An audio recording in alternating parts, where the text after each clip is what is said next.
All right, what it do, baby? It's your boy Baki back with another one, man. Happy Horror Month, y'all. Today we're going to be talking about Child's Play, the very first one. So let's get into it.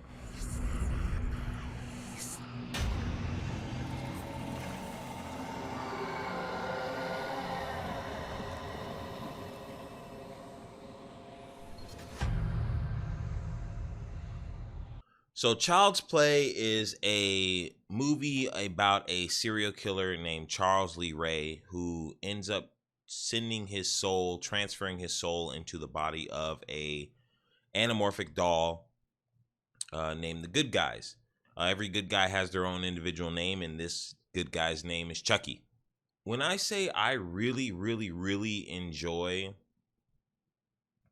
Chucky as a murderous serial killer amongst everyone else, I really do, and this movie kind of proves why. If it were Michael Myers or Jason or anyone like that, it'd be very easy to convince other people that they existed, and they would probably be caught a lot faster than you would think, right? In Child's Play and in the Chucky franchise, as well as the Nightmare on Elm Street, it's a little bit harder to prove what's going on. And what I love about this movie is, you don't really see Chucky moving until almost the end of the second act, really, essentially. He doesn't really come alive. He's doing things, but you're not really seeing him do said things for a very long time. So it keeps the suspense up in a major way. I also really enjoy how at the middle of the movie, there's a part with Andy, who is our protagonist in this movie. He gets sent off to school, and when he gets sent off to school, like, school starts, and then he kind of just like walks off with Chucky, gets on two trains and then gets off way away from home to allow Chucky to go take care of one of his past partners named Ed.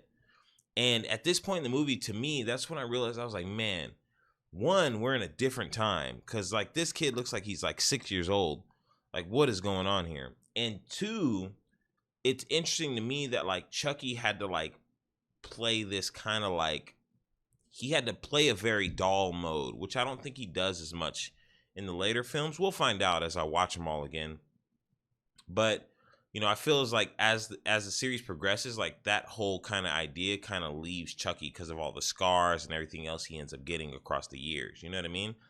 And I really like the scene with the detective and how him and the detective kind of play this cat and mouse, and like Chucky runs up on him like he's a human and ends up getting shot kind of the same way he got shot at the beginning of the movie, and he ends up like running away. You know what I mean? And it's like such an interesting dynamic, where like no one believes the kid except for the mom, who like she doesn't believe the kid at first, super skeptical. And then when the batteries drop, that's when it all kind of, oh my God, he might have been not lying about this. I mean, you got to think like as an adult, like your kid's telling you this doll's alive. You're like, huh, you kids in your imagination. You know what I mean? You would never really think that actually meant something greater, Chucky's alive, really. Andy, Chucky.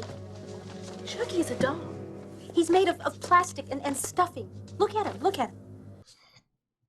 So like when he runs out the room and he's like, I know who did it. Like Chucky did it. Chucky was on the counter. It was Chucky. He's got flour on his feet or whatever.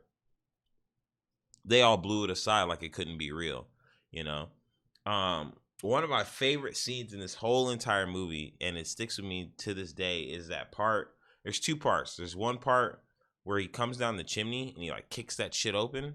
And then the second part is where the mom, who's the Seventh Heaven mom as well. If you don't know Seventh Heaven, you'll be hearing a little bit of that because I love that song. Seventh Heaven. The mom is like, she's like, all right, you either come alive now or I'm gonna put you in that fire. And he just like, it's that awkward pause again, like in Candyman, which is what I was talking about before, right? That awkward pause that most people don't get to see except for the main characters who get to see it. It's like the psychiatrist got to see it in that one. And this one, the mom gets to see it. He just comes alive. I said talk to me, damn it, or else I'm gonna throw you in the fire! You stupid bitch, you filthy slut! Did you fuck with me? I love that scene. That scene's amazing to me. I also just love the whole third act, man. The third act of this movie is very intense for a little like psychotic killer doll. And I like how the detective didn't die, and things that, you know, would normally happen in a normal horror movie kind of got subverted in your expectations in a certain way. You know, I mean, obviously, like the bad guy gets killed or whatever, but it kind of, you know, devolved from, you know, kind of like this detective, not detective noir, but like it kind of devolved from, you know, this cat and mouse, is he, isn't he, to just an all out thriller by the end of the movie. And I was there for it again, even on the second ride. Another part I love is when he goes and sees the voodoo guy who's been like mentoring him or whatever, and he was like, I did it. I changed bodies. He was like, now why the hell can I be shot? He's like, what the fuck is this? I got shot, bro. That shit hurt. He was like, I bled. He's like Chucky doesn't even understand the ramifications of what he did. He did what he did hastily because he was gonna die if he didn't do it. You know what I mean? So it's like it's pretty interesting to see that like Chucky is still learning about things when it comes to this whole voodoo ordeal. Just like well, not just like, I'm sorry, he's learning things, you know, from this whole voodoo ordeal as if it was, you know, his first rodeo, because it technically is, you know. Everybody did really great in the acting roles in this. I love Brad Dourif. I love Andy. I love Seventh Heaven's mom. You know, I love the detective. He kind of reminds me of Mark Ruffalo for some weird reason. I was getting weird Mark Ruffalo vibes. Maybe, I don't know if he's like related. Y'all can let me know in the comments below. Subscribe if you haven't. But yeah, I really enjoy Child's Play, and every time I watch it, I enjoy it.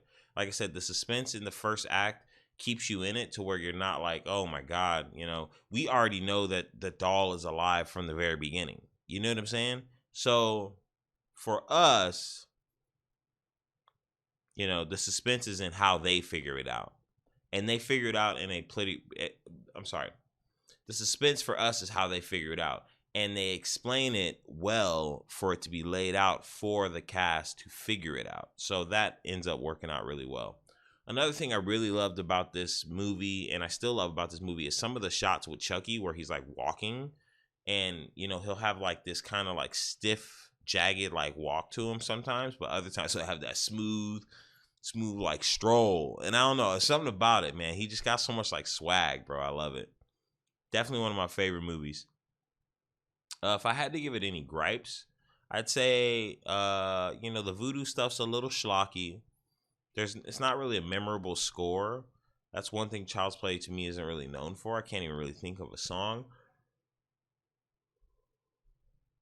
And I didn't like how like they didn't really explain how like Chucky's so strong, you know? Like how can he do things the way he does things? You know what I'm saying? I think that's one of the biggest issues I have with the Chucky series, is they never really explain why Chucky's so strong the way he is.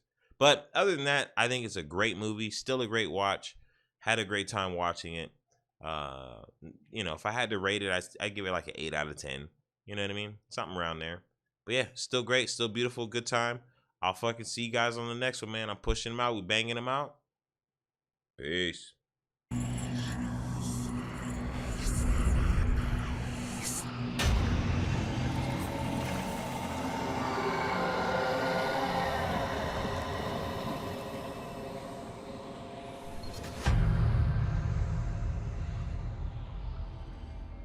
This is the end, friend.